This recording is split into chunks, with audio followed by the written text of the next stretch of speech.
On a rainy day, Avilio Bruno walks home. By his door, a group of old women is standing in a circle, talking. As he starts to walk up his stairs, his landlord tells him that she received a letter to his address, though it's addressed to someone named Angelo Lagusa. Angelo Lagusa is his real name. He was already walking away when she said this, but he quickly runs back and snatches it out of her hand without saying anything. He then turns back and heads to his apartment. After he leaves, the women start discussing him. They say he's creepy and that it's hard to tell if he's alive or dead. In his barren room, Angelo throws his wet clothes on the back of a chair and sits down on his bed. He takes out a small pocket knife and opens it. It contains a picture of his younger brother, Luce, and a letter. Angelo says Vanetti, then smiles as lightning strikes. In a flashback, we see young Angelo, his parents, and his younger brother die before his eyes in a Mafia dispute. After returning to the district lawless, 7 years after the massacre of his family, Angelo gets reacquainted with an old friend, and they both dive into a new way of life.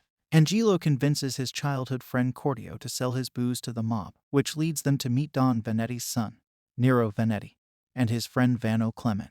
The Vanetti family seeks revenge after the continued compromising of their smuggling routes leads to the death of one of their young runners. Don Vanetti's mansion hosts a wedding between Don's daughter, Fio, and a man named Ronaldo, but behind the scenes of the grand party, the family feels uneasy. Vano is eager to avenge Arturo Tronco's death, so Angelo decides to help him on the condition to vet him to the clan. Together they plan to kill Fango with Serrato's help. They fail to kill Fango, but they capture his bodyguard, Serpent, and Vano realizes that his knife is the same knife that was used to slit Tronco's throat. Vano takes Serpent's body to the cemetery that Tronco is buried in and kills him before Tronco's grave.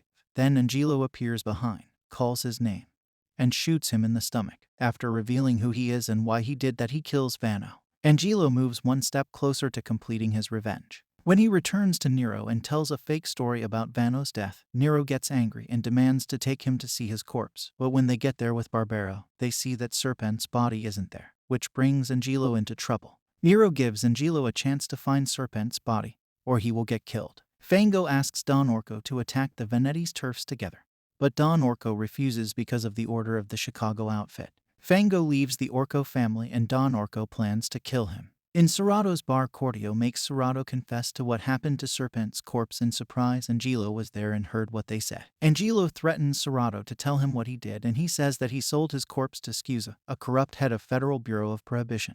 Then Angelo demands him to take him to his corpse. Scusa visits Don Vanetti and offers him a bribe to hide the crime which is committed by Vanetti, but Don Vanetti demands to see the corpse first. Serrato takes Angelo to Serpent's corpse under the surveillance of Nero, who had been spying on him, and Nero had been spied on by Fango. Tiger gets beat by Fango and Gatto, his subordinate, to make him confess. While torturing Tiger, they hear a window shatter and get inside with Tiger. Seeing Nero gunning down Serpent, they decide to exchange them. Fango doubts the blood on Serpent's body and decides to shoot him, but he attacks Fango instead. In surprise, it was Angelo in Serpent's suit. After a shootout, Nero and the others escape.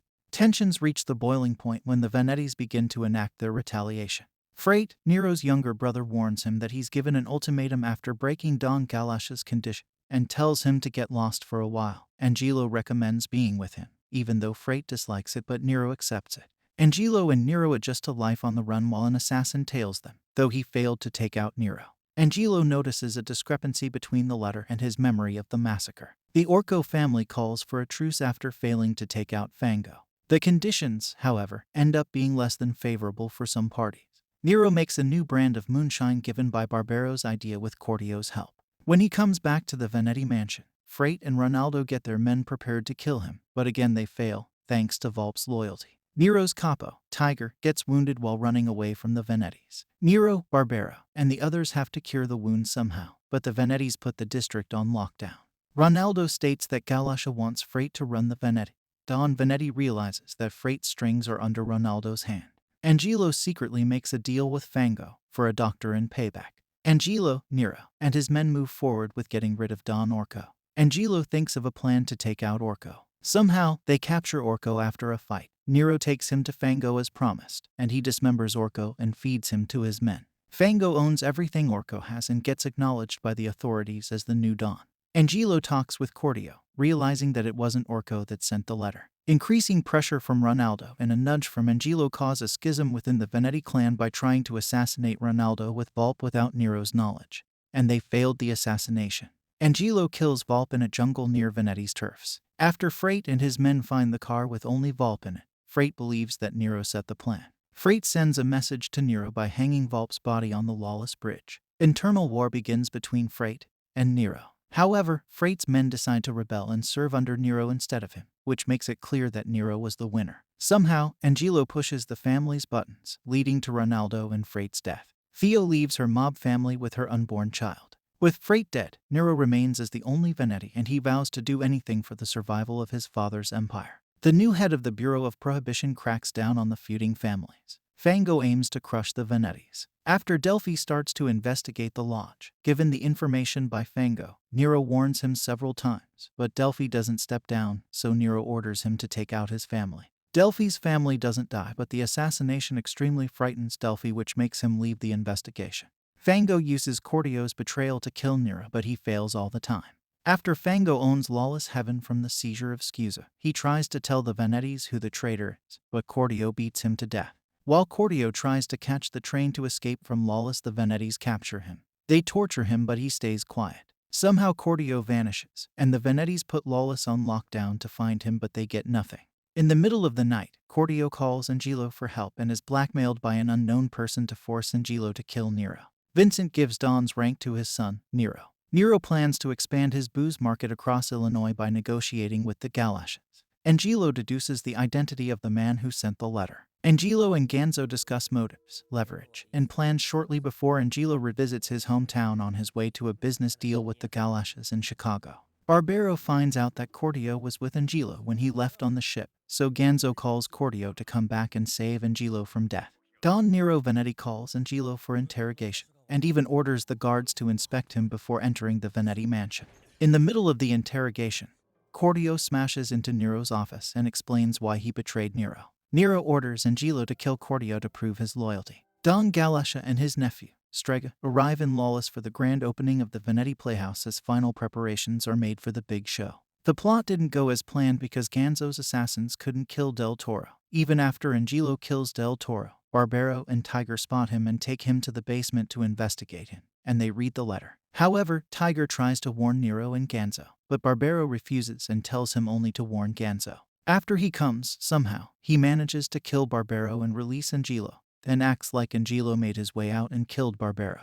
Ganzo gives the letter to Nero to let him know who Avilio is in reality. Nero tries to stop him, but he is unable. After lots of struggle to get to Vincent and Galasha, Angelo kills Galasha to prompt Strega to perish the Venettis. The rule of the Venetti family begins to end. Vincent dies in Nero's hug with his last words, "Nero, all of this was for nothing, my boy." Strega's men kill every Venetti they see, and the Venettis are not tough enough to survive the war. Nero finds out where Angelo is and kidnaps him from Strega's bodyguards. After explaining everything to Nero, they leave Lawless with Serrato, and Nero takes the opportunity to steal his car. Angelo and Nero take a trip to see the Atlantic Ocean against a backdrop of warring families and a dying empire. Nero asks Angelo if he is satisfied with his revenge, and Angelo replies that it didn't give him the race and detra that he hoped for, and all of it was for nothing. Nero has reminded of his father's last words and gets angry and beats him, asking Angelo why he didn't just kill him instead of this. Angelo answers that he should have killed him when he had the chance. They spend the night sleeping in a jungle. After spending some days of traveling and eating,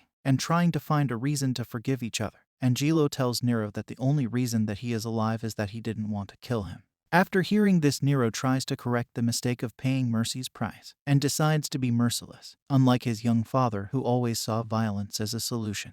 He shoots Angelo in the back and leaves him on the ocean's beach. When he leaves, one of Strega's men notices Nero without Angelo in the car. He finds him and brings him back to Strega, and they cure his wound. After he awakens, Strega tells him everything that happened in his absence, and that he wants someone like him to replace Ronaldo in the family. He asks Angelo to kill a certain unknown person while looking out the apartment's window to be part of the Galasha family, and Angelo accepts it. And that's all for today, guys. Stay tuned to get more new videos. Stay safe and keep watching.